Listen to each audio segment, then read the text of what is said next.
dia mengangkat tangan berdoa kepada Allah. Ya Allah, ya Tuhan, kurniakanlah kesembuhan dan keafiatan kepada saudaraku yang ditimpa balu, dan Kau lindungilah diriku daripada terkena ujian seumpama demikian. Itulah contoh, tuan-tuan, orang-orang yang mempunyai hati yang sejahtera, orang yang akan bertemu dengan Allah Ta'ala. Tapi sebaliknya, kalau kita tengok dalam kehidupan dan masyarakat kita hari ini, bila mana orang sebut dia tentang musuh kita, kena uji, kena bala, kita kata, orang ingat kemah pula. Kita melontarkan perkataan-perkataan seolah-olah bangga dan benci kepada musuh kita yang diuji oleh Allah Ta'ala. Jadi orang yang punya hati yang sejahtera ni, inilah yang daya bertemu dengan Allah. Mudah-mudahan kita termasuk dalam golongan yang disebut oleh Allah Ta'ala ni, orang-orang yang mempunyai qalbi salim, yang mempunyai hati yang sejahtera.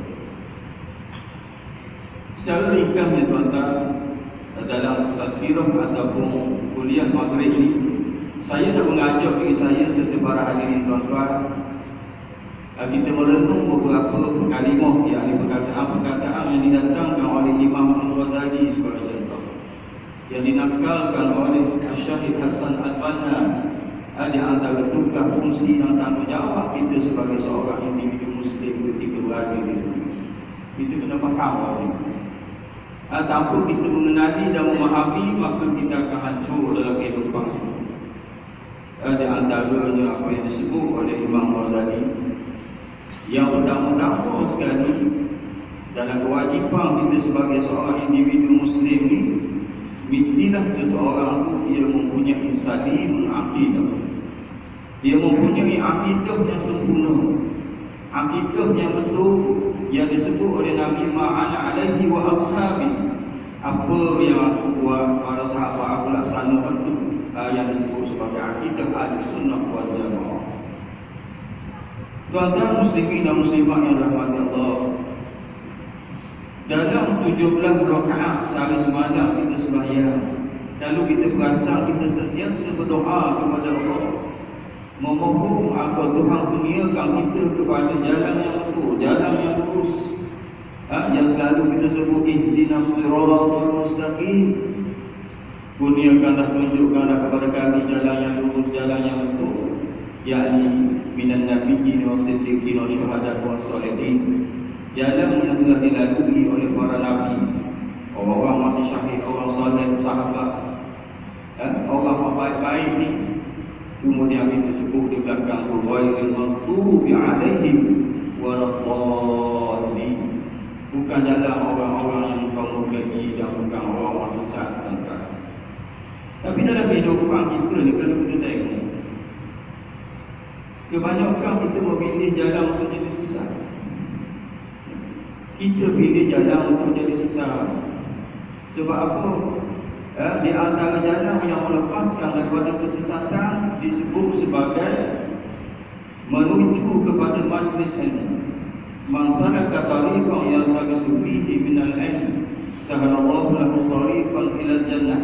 Barang siapa yang berjalan yang menuju kepada suatu majlis yang menyampaikan kepada ilmu, nescaya Allah Ta'ala akan memudahkan dia jalan ke syurga.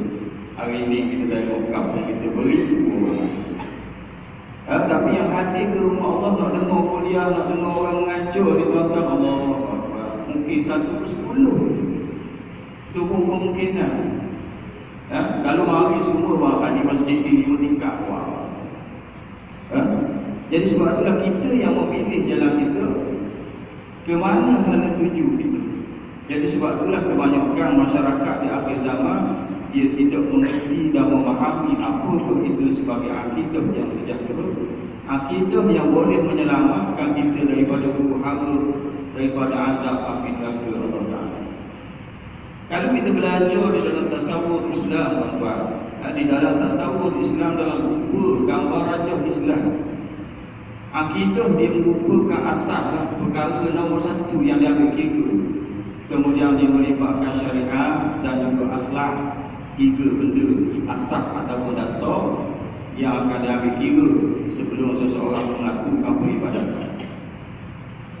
Jadi dalam mencari akidah yang sejahtera ni tuan-tuan, kita kena faham akidah yang sejahtera ni, manakala kita bawa akidah yang sejahtera, kita akan berdepan dengan kesusahan dan kepayahan. Pak tu tak boleh dari. Orang yang mengikuti jalan Nabi, orang tu tak akan senang tuan-tuan. Kerana Rasulullah kalau kita tengok dia bawa Islam ni 3 tahun diboikot oleh kaum musyrikin Mekah.